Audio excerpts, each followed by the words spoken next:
The studio lights blazed so brightly they felt like 1,000 suns. Every camera in the room locked on to the two men at the center of the debate. The nation was watching, but neither Tim Walz nor Greg Gutfeld noticed the millions of eyes. For them, it had come down to this, a live showdown that would either destroy or redeem their reputations. Greg leaned back in his chair, arms crossed, his usual smirk curving upward. He'd made a career out of sharp questions and unflinching critiques, and tonight he had prepared more than ever.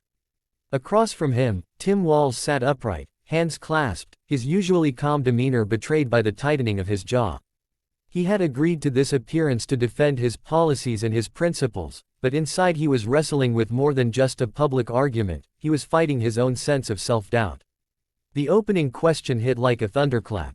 Greg's voice was steady but edged with steel, cutting directly into Tim's decisions on education and public safety. The words were harsh but polished, each statistic timed for maximum impact. Tim tried to respond, but the weight of the questions, the aggressive tone, and the roar of the live audience cracked his composure.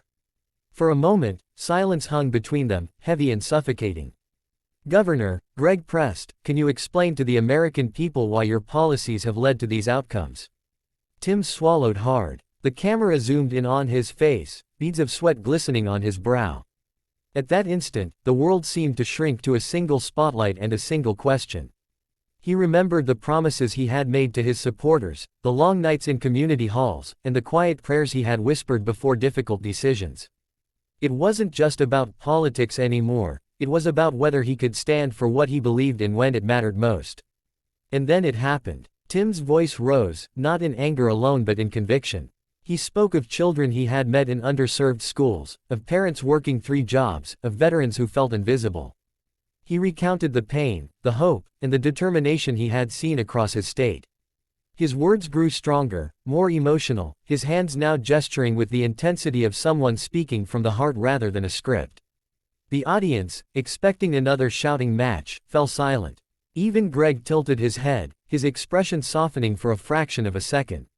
Tim's explosion wasn't a tantrum, it was an eruption of authenticity. Instead of dodging the critique, he leaned into it, owning his mistakes while fiercely defending the people he served. Greg tried to interrupt, but Tim's momentum carried him.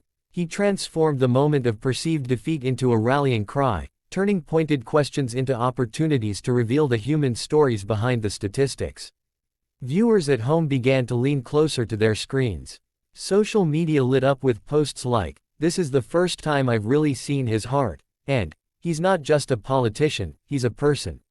When the segment ended, the tension in the room dissolved into an unexpected hush. Tim, chest rising and falling with adrenaline, offered his hand across the table. Greg, visibly impressed though still skeptical, took it. The handshake was firm but not forced, a small sign that even in the storm of media combat, respect could exist. Backstage, Tim sat alone in the green room. The adrenaline drained, leaving a deep exhaustion but also a quiet clarity. He replayed the moment in his mind, the point where he could have retreated, but instead chose honesty over deflection. For the first time in months, he felt like he had spoken not as a public figure but as a human being.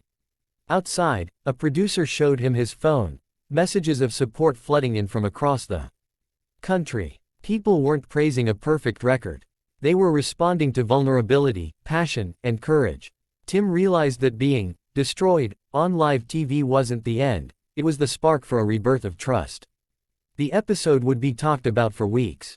Some would still criticize him, and others would champion him, but what stuck with viewers was the turning point, that live moment when he refused to give up on what mattered to him. The debate had started as a clash of egos but ended as a lesson in resilience, authenticity, and the power of speaking from the heart. By the time Tim walked out of the studio into the cool night air, he wasn't thinking of ratings or headlines. He was thinking about the kids he'd promised to help, the parents he'd vowed to support, and the idea that one uncomfortable confrontation could sometimes lead to deeper understanding. For those watching at home, the story wasn't about politics. It was about courage, the kind that shows up under the brightest lights, when the stakes are highest and the world is watching. It was a reminder that even in an era of viral soundbites and public takedowns, a single honest voice can still cut through the noise and move hearts.